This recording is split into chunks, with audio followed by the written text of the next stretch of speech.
Welcome to Season 3 of the Giant series on It's a Mimic. We're back with more Giants in Dungeons & Dragons 5th edition. But in this season, we're digging into all the information we could find in Big B Presents Glory of the Giants. I'm Casey, and joining me, of course, is Megan.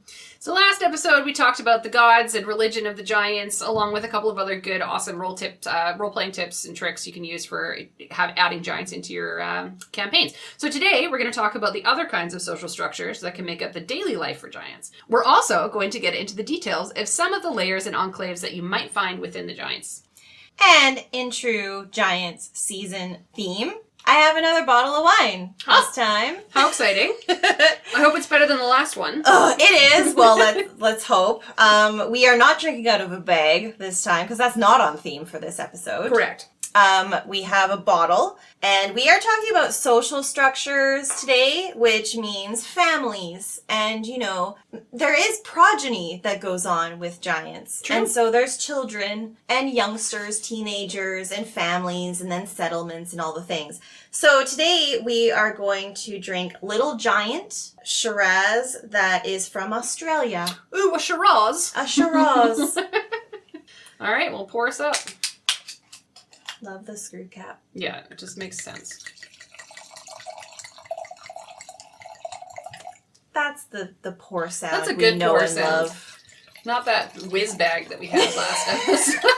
I mean, I wasn't gonna say it, but oh god. Here we are. Now we've lost the cap. We've lost the cap. Okay. So nope, it's not going back on. It means we have to drink the whole thing. Good noted. As we usually do. As we do. All right. Cheers, lady. Cheers. Much better. Much better. Much better. Yeah. I'm happy with that. The bottle of wine also has Is it a bear? well, No, it's like I think it's a rodent. Yeah. But it is a cute picture of an animal, and shall we say we're also talking about giant social structures and their pets. Okay, well, perfect. So we're covering it all today with this wine. Great. We nailed it. All right, so kicking things off, giants are social creatures. But like many of us, we tend to stick with our own kind and where we're comfortable. They like to have pets, which are usually large beasts, and can be known to live with other smaller people, but giant children are still children. So if you encounter one in your campaign, and you treat them like a monster, they're probably gonna have their feelings hurt. So remember... I did say in the last episode that giants have feelings, emotions, thoughts, yeah. I feel like you were foreshadowing to what we're going to try and reinforce in this episode. Amazing. But giant children won't be as dangerous as an adult giant, and so a DM should advise against initiating combat with this kind. Mm-hmm. But if your player characters have opted for a realignment opportunity, the book offers options for a DM to use different stat blocks for different ages of giants. So you can use the commoner stat block, which is from the book Storm King's Thunder, with a couple modifications for a giant child. You can use the ogre... Giant child. Wrap your head around it. We're talking about families here, Megan. I just keep thinking like giant man baby. Like they have feelings. I know. Anyways. It gets better, though. Okay. So it also recommends using the ogre stat block for teenagers. Cute. Which I feel like tracks with human teenagers. Yeah, a little bit aggressive. A little bit of attitude. Going through change, they don't know what to handle. They don't know how to handle changes in their body. Yeah. Oh my god. And then with when you get to a young adult, they recommend using a lower level giant stat block. So you could use like a hill giant or something like that, and then just make any ability changes depending on which family you are. So if it's like a young frost giant, then you would add elements of like the frost giant to it. That makes sense. So it kind of just gives you a guideline on if you're entering the realm of non-adult giants, here's the best way to do it. Fair enough. Yeah, little giants. But nonetheless, If you're looking to introduce a giant to your campaign, you will have to decide the social structure of those giants. The book presents a few options, including adventure hook roll tables for each for inspiration. And so we're taking a step into, you are going to encounter a giant now. Mm-hmm. And so one way that you're going to present that giant is it is a recluse. So some giants live in isolation by choice or are wandering solo that you'll encounter just on the road, which is my favorite time in a campaign. Yep, you do love a good, random encounter. Yep. Anything can happen. It's true. And some may be wandering, but also trying to find a new community to settle down. And last episode, we talked about the option for giants to reject the ordning. Yeah. And so they may end up being out and focusing on other deities or other focuses. So you might end up finding them settling down where they typically aren't. Yeah, that's fair. The next is you can opt to have your giant being an exile. So this is where a giant is separated or shunned from their community or their own kind. Again, this might happen if a giant turns away from the ordning and worships other gods. But it also may end up being that those giants are looking for more power. And so they kind of go out on their own because they pissed off their community.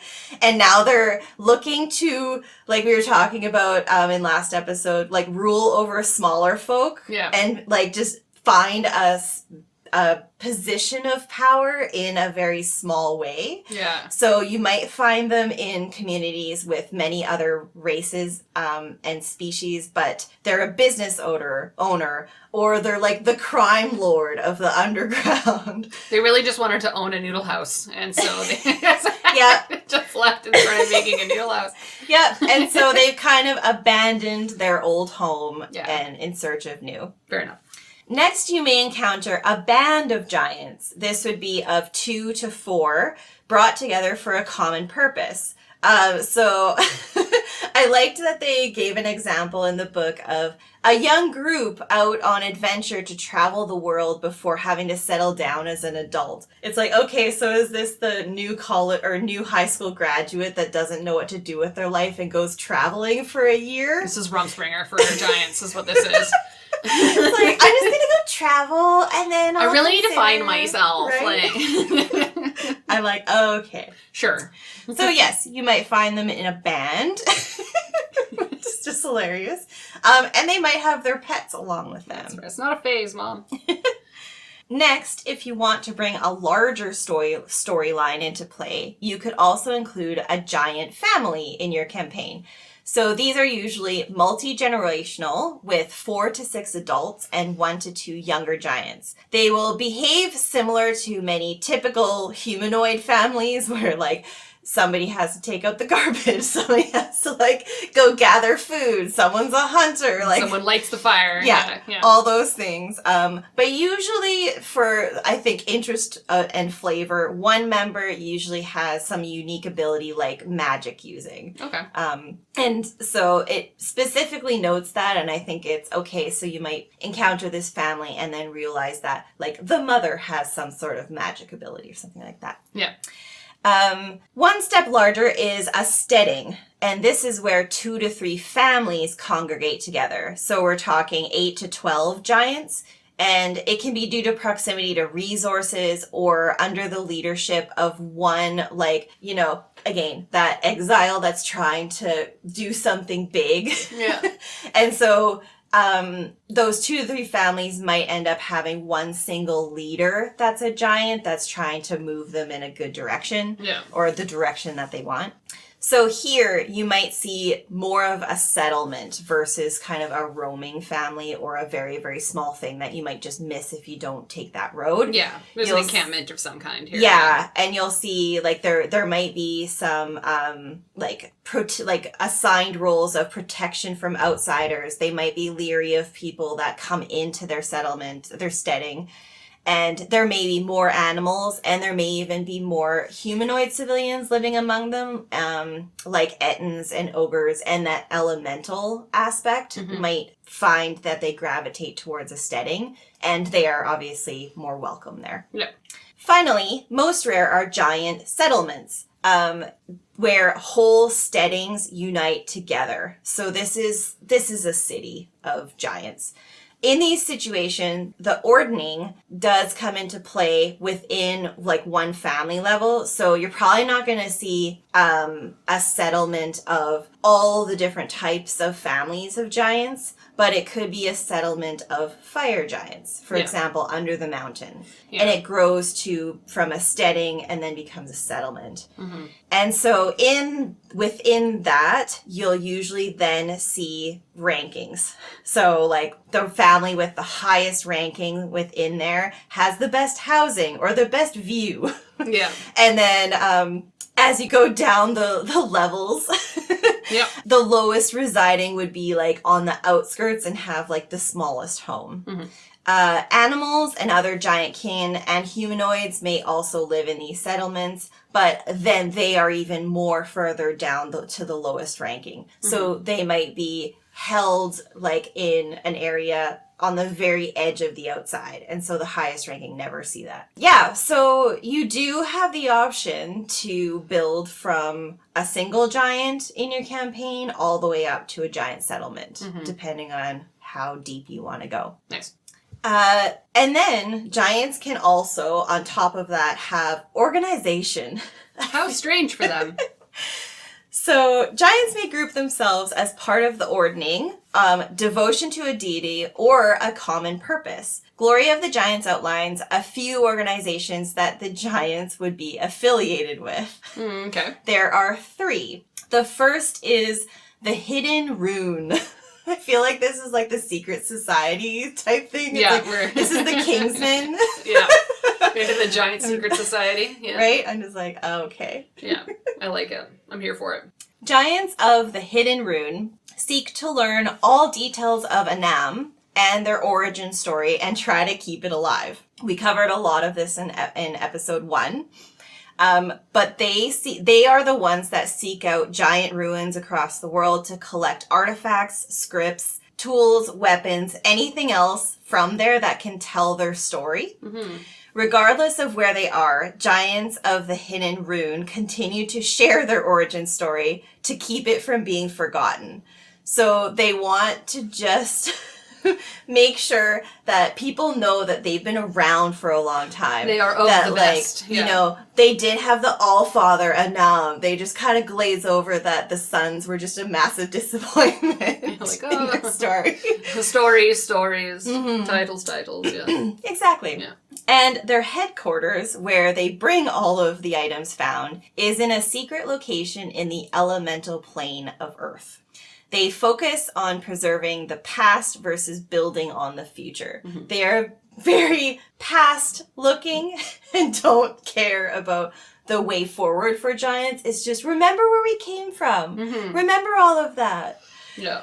Like with the social structures, the book gives us adventure hook role tables for each type of the organization, which I, again, find them really helpful for inspiration, especially like you can start getting muddled and lost and get overcomplicate introducing giants. And so that can help you just kind of get a bit more direction. So the next organization is the Eternal Throne. Giants in this organization recognize the failings of giant empires and the abandonment of Anam to his children and descendants. They seek to undo this and attempt to rebuild giant rule, doing better this time. Let's do it potentially the right way. Yeah. Yeah. So they organize themselves into a knightly order with many chapters, as they're called, and swear oaths of service. This can be in many roles, or like the chapters as they call it. I won't deep dive into that, but ultimately the chapters have 4 fundamental tenets. Stewardship, so they are custodians, not rulers. Good. Protection, they will protect smaller and weaker peoples. Aww. There's a bit of a judgment saying that, you know, we are more powerful, so we will protect the weak. Yeah. But they're going to be pretentious about it. Yes. Yeah. But they're coming from we will help you. Yeah. Education, which ensures all people can pursue wisdom, learning, and enlightenment. That's nice. And peace. Fostering peace among all peoples. Yeah. Right?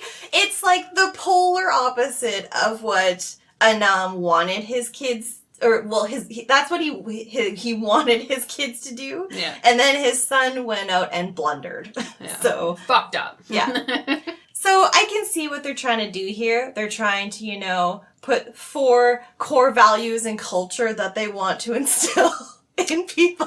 Figure it out. Yeah. Yeah.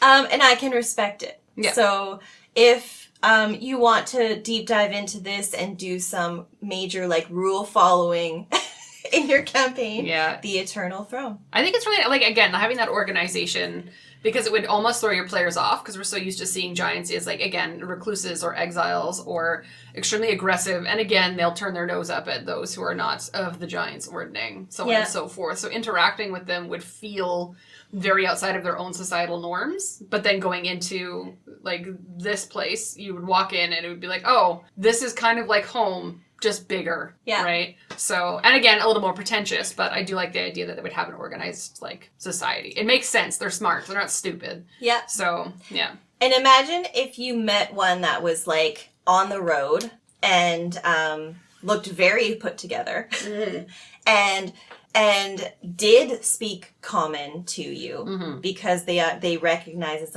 you seem to be in peril. Do you need my protection? You look lost, little one. You right? Yeah. And it's what? It's oh, I am a giant of the Eternal Throne. And that's your introduction. It's kind of fun. That's cool.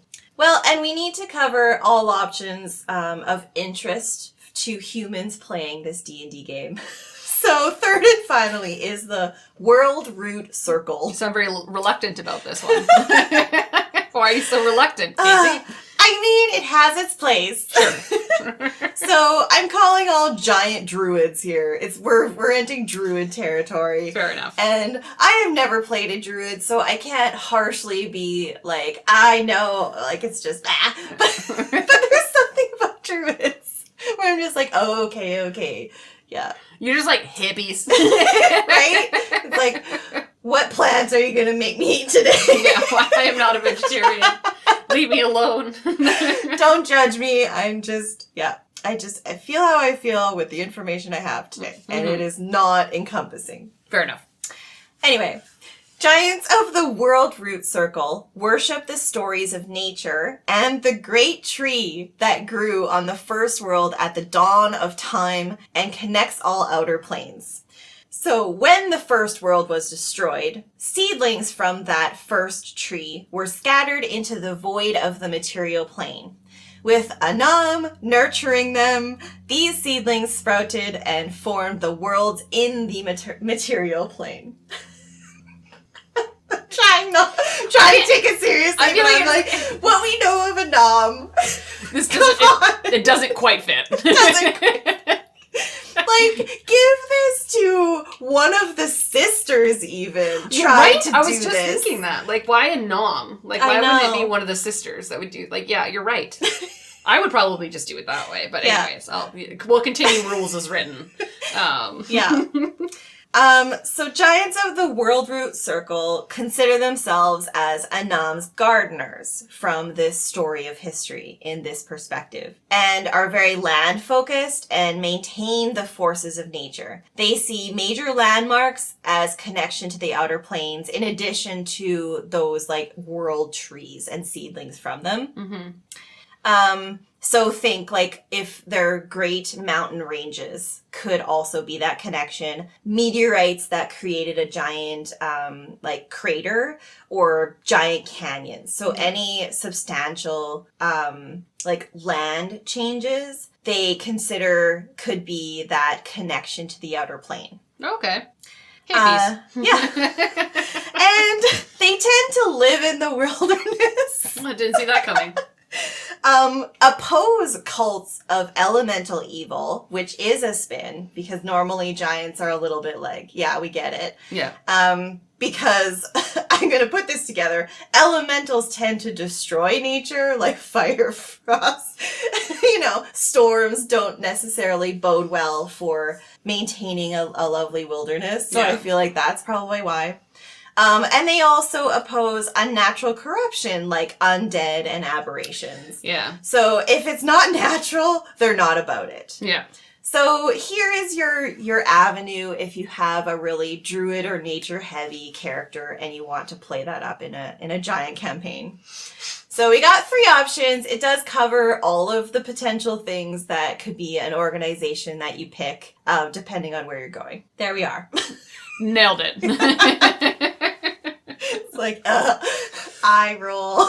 And I'm sorry for those who love druids. It's there. And, like, the content is great. But again, I think, to be fair, in the context of a nom, it doesn't fit. It doesn't seems quite weird. fit. So I feel like they saw the gap and was just plugged it. Yeah.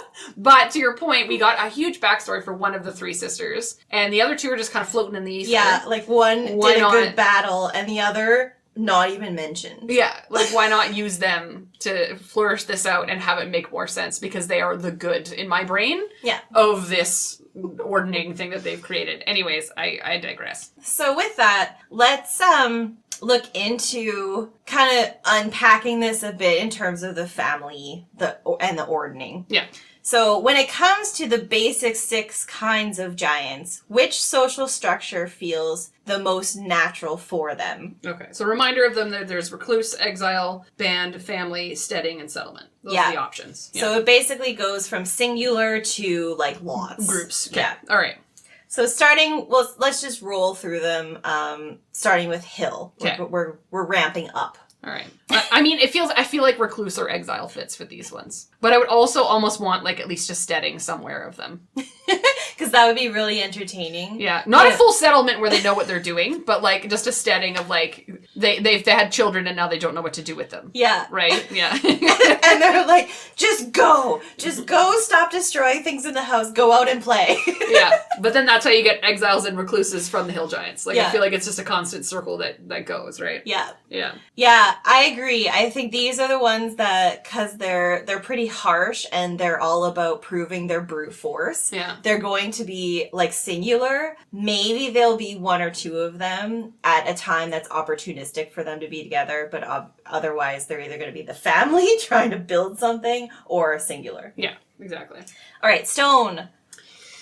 I'm gonna say more like I'm gonna say band or family, like, because again, they're the artsy ones. They are. Yeah. Yeah, they'll have their kids, shaping those boulders for their bag. They have to be handed down that information somehow. Yeah. Right? So. And doing the carvings for, their like cemetery and memorials and the things that they're building. Yeah. And I could see them being a part of a settlement if you had a couple of different types of giants in one space. Yeah. Yeah. And I can see that coming into play in some sort of bigger picture of, like, building out some sort of grand, like not giants ruling a massive settlement, but they have built their own settlement because they've been hired to build all of the marble, like, not marble, but, like, the stone archways that go into the keep. Yeah.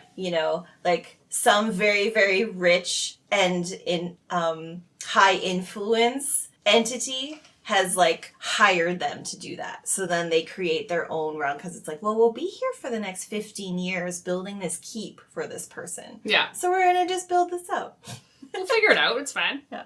All right, moving on. Frost. For me, the way I picture frost giants in my head, it would be a full ass settlement, because frost giants to me are the recluse of the other giants because they live far off in the mountains where no one can find them. This is true. But they would, in my mind, because for survivability, would create settlements. And don't get me wrong, I don't think they would stay there for very long. I feel like they would move around depending on the season, but they would be a large crew of them because you're going to have your hunters, your healers, there's so many of them that would have a role in their society that a settlement would just make sense to have. Mm-hmm. Yeah, even if not a settlement, a steading, at least, of a couple of different families together for survivability over the long winters. Yeah. Right?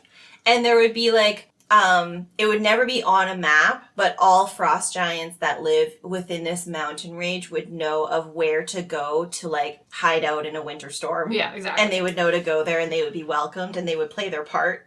Yeah. But it would just be, like, these small places. Little small places. Steadings. Like steadings here and there, scattered. Yeah. I like that. Yeah. All right, fire. I would say family or steading. Yeah. I feel like this is the harsh father with high expectations. Of course. And then they get exiled and reclused easily. So you will find exiles and recluses. But because their whole thing is craft and handing down and passing down that information, family is at least required. Yeah. But then, of course, the steading would happen because it would just be the wife yelling at the husband, being like, stop yelling at Kevin. Okay, he's trying. Yeah. And like how many more like hammers can Ted make? Like he has done the best he can. Yeah, Ted, Dad's like, again. Ted, you have to make 50 more before you're an expert. So get on it. Yeah. Oh man. Oh, Cloud. Settlement. Only because I imagine like they're castles in the sky, right? So I feel like they have settlements where they have an ordning within their ordning, right? Because they think they're the top. I remember this from our previous seasons, right? Yeah. Cloud giants think they are above storm giants. Yeah. They're not, but they think they are because of their involvement in the ordning, whereas storm giants kind of fuck off and do their own thing, right? Yes. Agreed. And I think any cloud giant anywhere in the world knows where there's not many, but there's major settlements for cloud giants. Yeah. And they know where they all are. Yes. And so they know if they go here, it's like, well, I'm just going to go talk to my friends. Yeah. And they go to the settlement. Yeah. And they don't even have to call it anything. It's just the settlement. The settlement. Yeah. Yeah. Which brings us finally to Storm. Recluse and exile. Like, totally. And not because, like, again, it's just more of the, when I imagine them, they're the seers that are hiding away in caves because they are trying to deal with their own sense of insanity, right? Yeah. So they would just not because they would get kicked out, but because they're naturally recluse. It's by choice. And by choice, exile themselves. Yeah. Yeah. And we talked about in last episode the, like, storm giants also have no interest in ranking themselves within the storm giant family, like how other ones do. And it's like, we don't do that. Yeah. It's like, we have no interest in doing that. Yeah. Like, don't waste our time. Yeah, we're not, no. Because they are just singular entities. Yeah. Like, I would be shocked if you would ever see storm giants all together unless the calamity is happening. Correct. Yeah. Yeah. If you see storm giants gathering together, something is going to go wrong. Yes. That's how I feel. We saw that actually in our campaign. We did. And horrible things happened. So maybe there's a little bit of PTSD going on. Maybe. Yeah. It's all coming back to me. It's like, oh, right. I think we fell from the sky and most of our friends died. Mm. Anyway, moving on.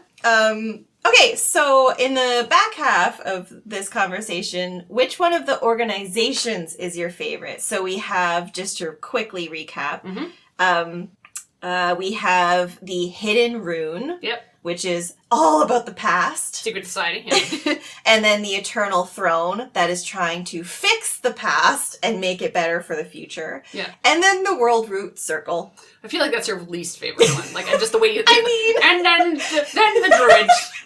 Yeah. They have their place, I guess. Which weirdly... Okay, here's the thing. I actually like the little Druid Circle. Oh, God! The history, because it's connected to Anam, I don't agree with. I've said that multiple times. I feel like there has to be a better historical documentation of why they exist. They could have did better than that. But I do love the idea of these giants just tending to tiny little plants. Mm-hmm. I don't know. The visual for me is great. That they're medicine users and they're like healing folks. And like, again, it's that weird opposite to what you would expect when you find a giant. You're expecting aggression, like rage tactics, or that they're just going to punch you in the face, right? You know, like you're expecting something when you see a giant. And then I feel like this one is the one outside of that option. True. Where they're a little bit more calm, a little bit more collected, a little bit more of the earth, right? Like, oh, you seem weary and tired, come in and rest, and we'll settle you up with a couple of plants and we'll send you on your way. You know what I mean? Yeah. So coming up to a settlement of this group, I think would be a bit of a flip of how you interact with giants, and that's why I like it. However, I do like the stone. What was it called? The Eternal Throne. The Eternal Throne. Just because of the structure. Yeah, because I love a good structure. I love a good hierarchy in a group of folk, and I like the idea that they are trying to fix it to make it bring giants back to a positive light. Mm-hmm. And again, break through their historical tendencies, right? Yeah. Yeah. But those are my two favorite. Yeah. Fair. Yeah, I think I am intrigued by the Eternal Throne and that they're trying to build something better. Yeah. And not ignoring the failings. It's like we acknowledge that didn't work out. Yeah, we fucked up. But we are believing in what Anam thought could happen. Yeah. And so we want to make that real. Yeah, bring that reality through. It might take hundreds and hundreds of years, but all the power to you. Yeah.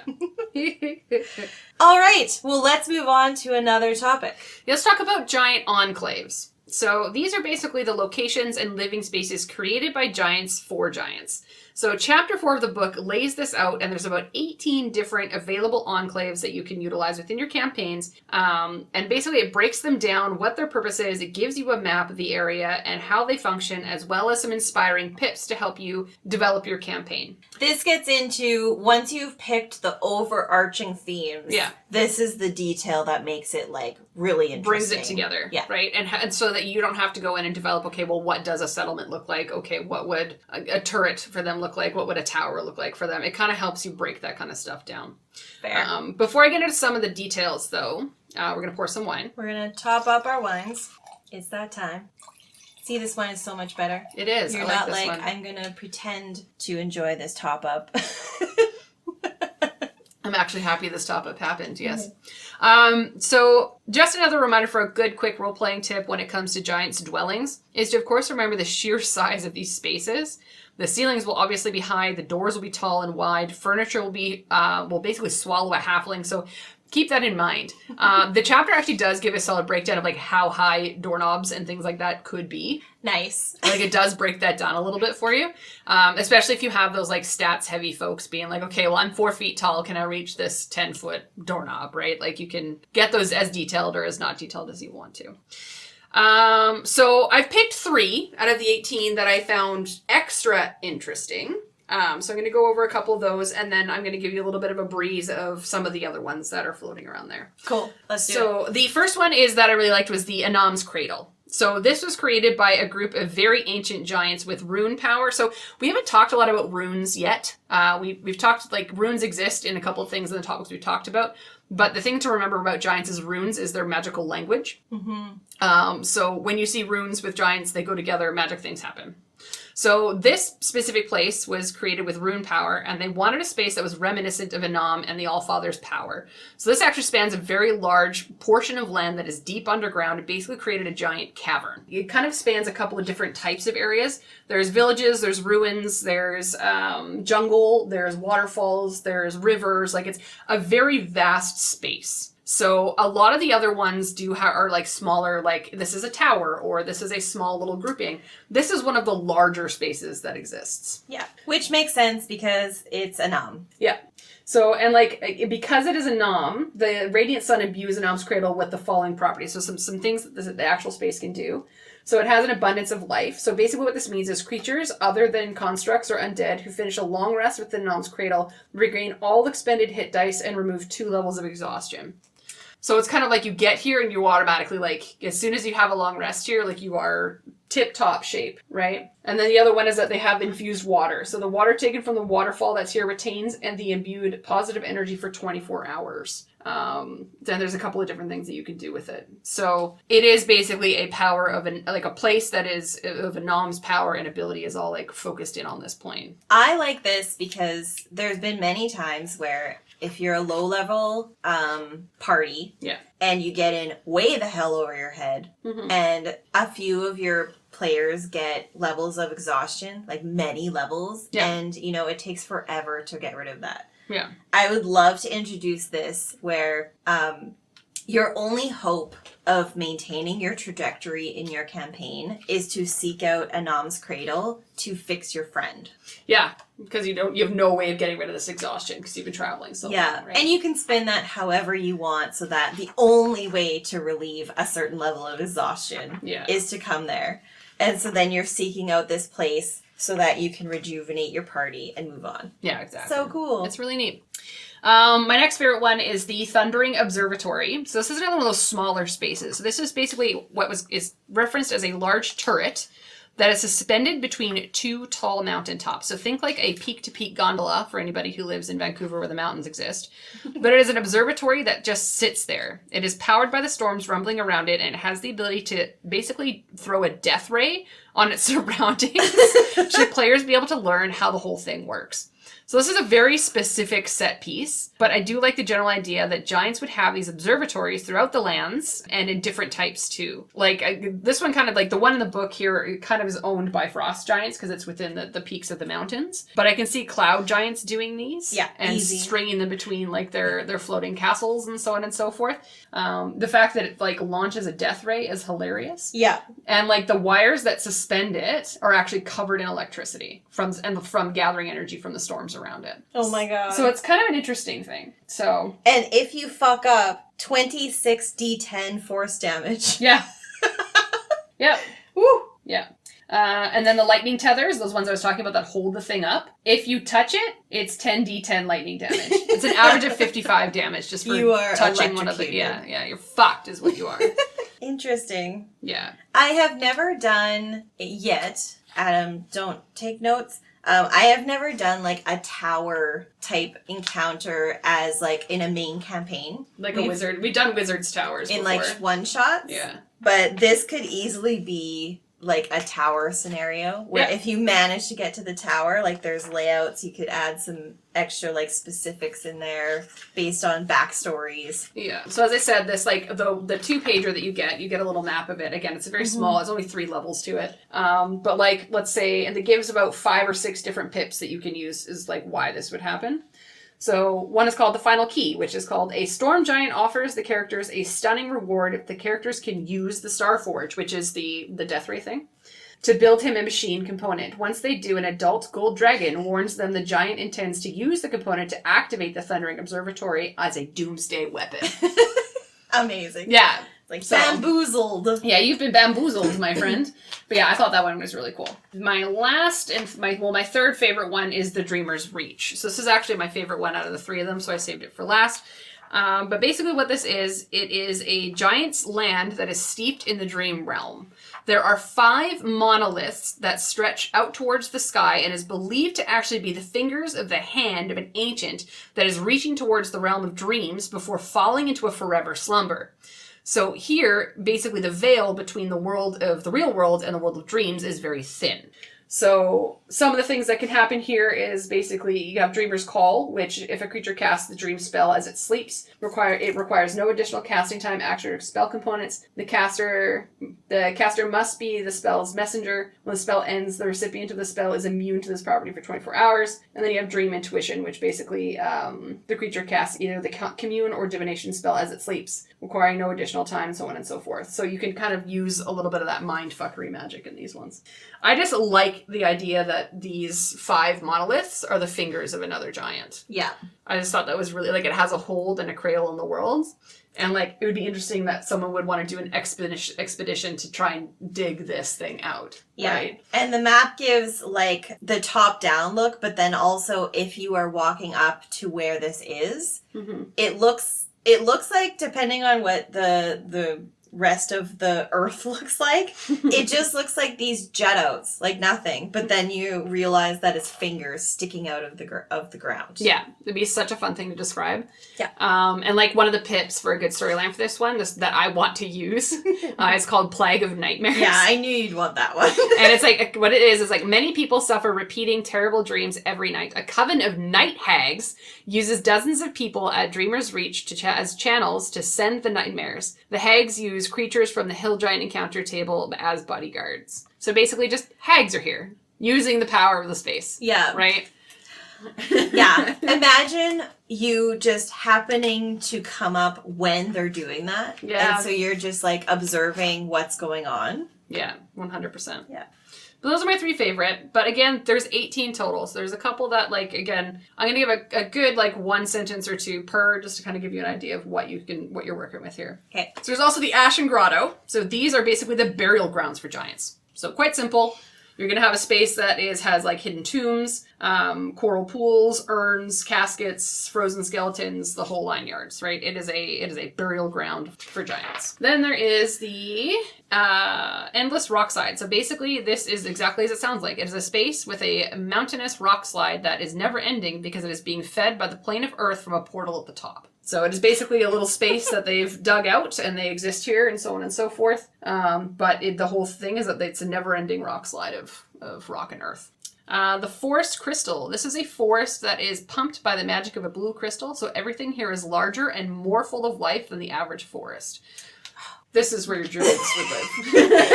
You could tell by that sigh. Yeah. Like, okay. But it is very reminiscent of the Feywild, like a little bit. Like there's wild magic here. There's like a shifting shrouds and stuff like that you can find here. So it is very mystical, fey and magic-like. Yeah, and it is touched on in the lore and the previous episode that Anam does, I think, respect the Feywild. Yes. Because he also punished the Fomorians for destroying some of it. Yeah. So, yeah. Fair. That tracks. Tracks, yeah.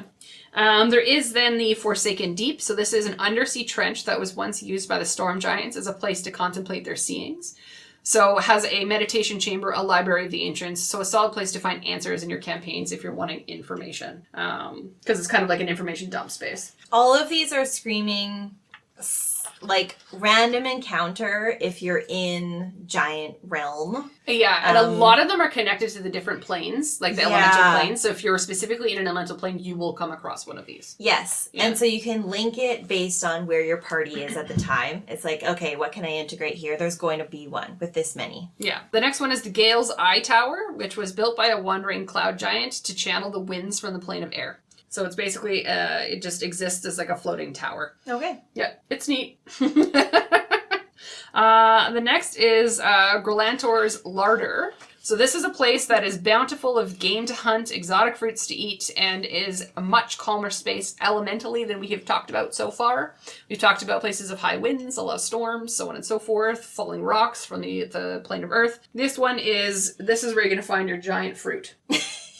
And a giant in your party can eat it in one bite. Yeah. So this is where you're going to find your groves, your ponds, like clearings, all that kind of stuff. But it's all going to be giant shit. Mm-hmm. The next one is it Hyatia? Hyatia? Yes. When I looked it up, it's So Hyatia? Hyatia. Okay, so the I next think one, anything goes really, sorry, Adam. it is giants. So Hyatia is her. So this is a large stone keep that has been occupied by many giants over the centuries. They tend to all have a glorious rise and a sudden fall. So that is why it is kind of like rotated of who's here, but it is kind of like your classic like stone keep. Oh, so right. It's got a kitchen, wine cellar, pantry, quarters, so on and so forth, long tables for food. It is basically like a mess hall where folks have lived.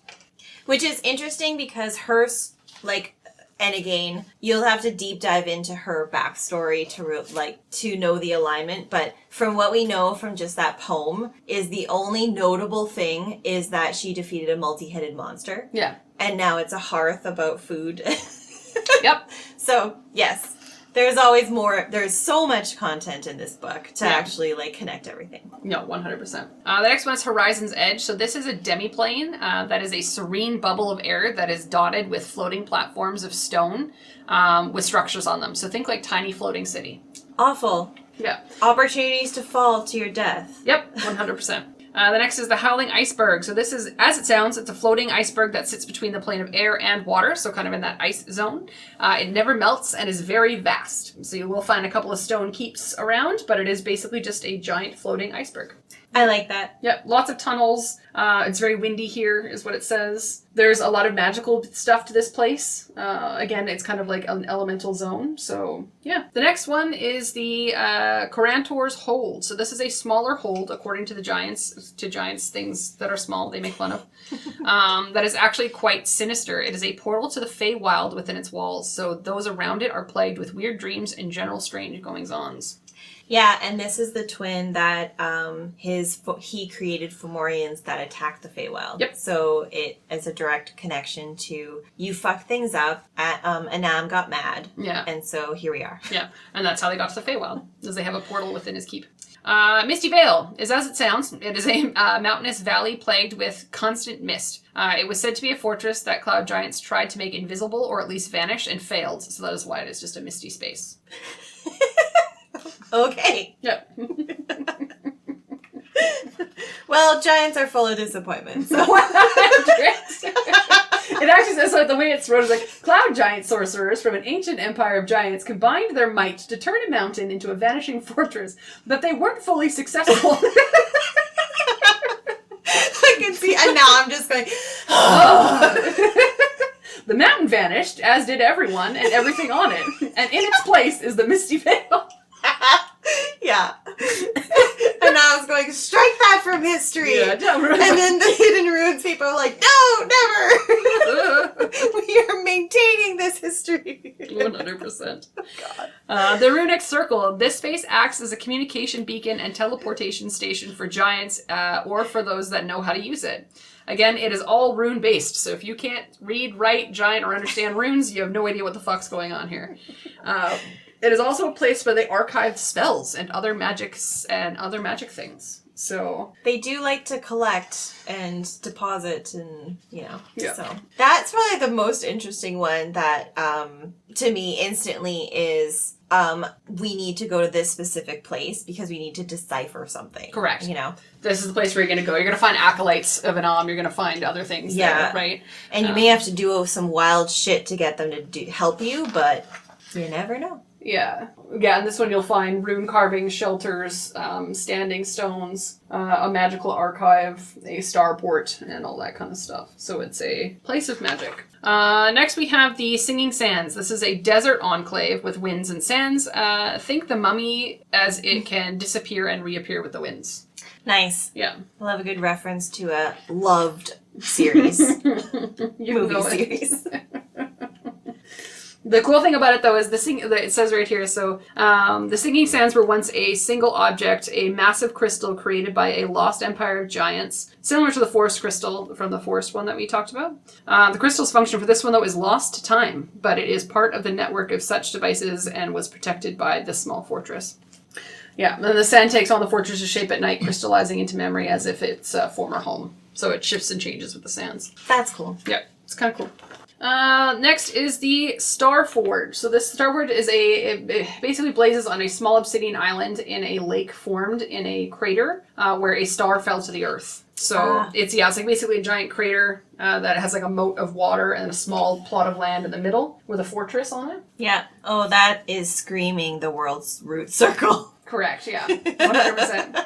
So the whole thing is that, like, the star fell a long time ago to kind of devastating the surrounding lands, but the giants of a now vanished empire found the star in a cradle of obsidian and built the iron forge around it to channel its power into their craft. That's cool. Yeah. Yeah.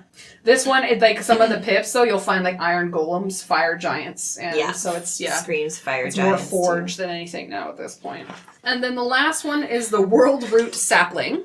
Save the best for last for you. This is basically the remote corner of the world. Immense thorny tree roots twist across the barren ground. In the center of this desolate tangle, an enormous sapling gleams with the green of fresh growth. Clearly a young tree despite its giant size. But this is the World Root Sapling, a spark of defiant life amid the remnants of dead plants and ashen ground. So this is where your druids are going to be. Yeah. Yeah. And I'm stealing a bit from Critical Role, but this would absolutely could be turned into a portal of some kind. Oh, yeah. Because it's a core place that connects to the Outer Planes, all of that jazz. So you could totally use it as a place to teleport. It's also supposed to be like a place of healing. Like a lot of the magic from the actual World's Root Sapling is like font of life, invigorating light, life-giving sap. Mm-hmm. Like it is a life space. But yeah, those are all of the already written enclaves that you would have access to. Yeah, like that is pretty all-encompassing in my thoughts. But how do you feel about the list that you had to go through? I like the fact that all of them are quite different. When I first started reading through them, a lot of them were thunder and wind and storm based, and I was like, can we get something different? Yeah, like, okay, yes, elemental, sure. Yay, great, thanks. But like, again, it took a while to get to like the fire ones, like the fact that there was the forge and the star one, or the sand one. And the ruins. And the ruins and all that kind of stuff. Ruins, The rune circle. The rune right? circle. But there are, I think that you can use these spaces, to your point, in like random encounters. Like, especially if you're playing a game in the Feywild and a lot of them are connected to the Feywild. Yeah. I think that would be a kind of a good, you ended up here at one point in time, you have to run through something or so on and so forth. Again, the big pip of like your friend is dying. And you have the only place you can take them is maybe the Gale's Tower, and then hopefully they can heal them there, so on and so forth, right? Yeah.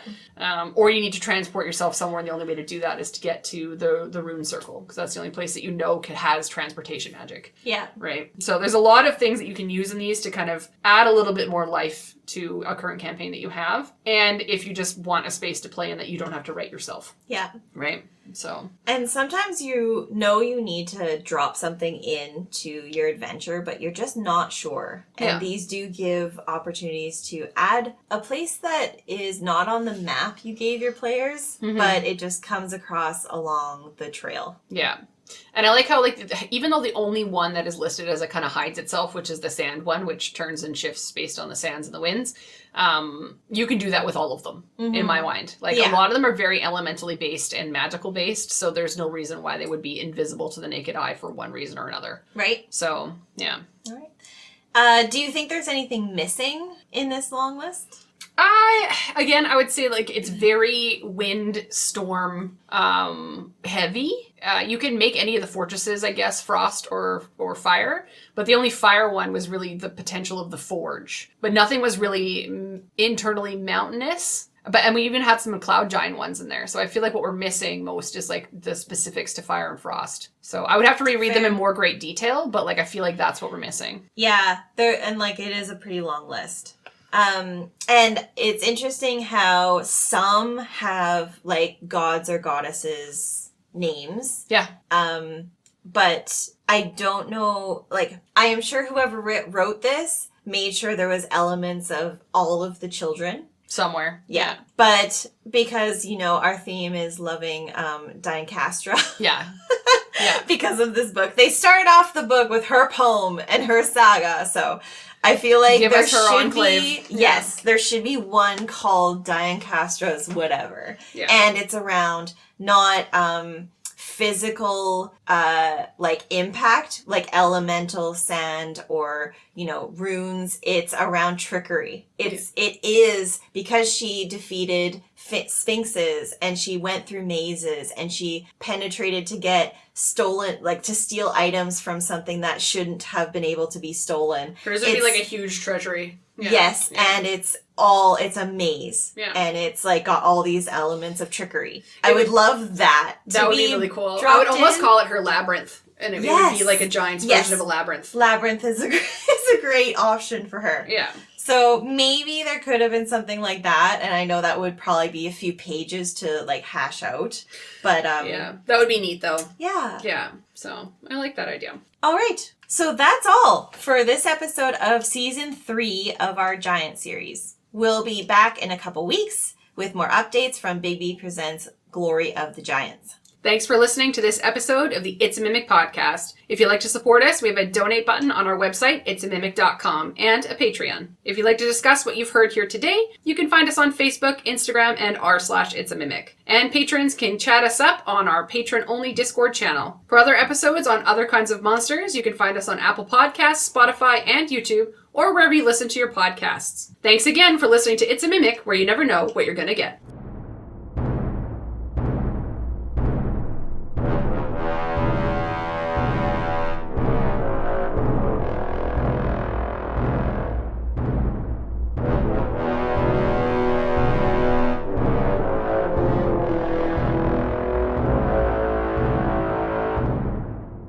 Better wine this episode. Yeah, that's all we want. I just want better wine.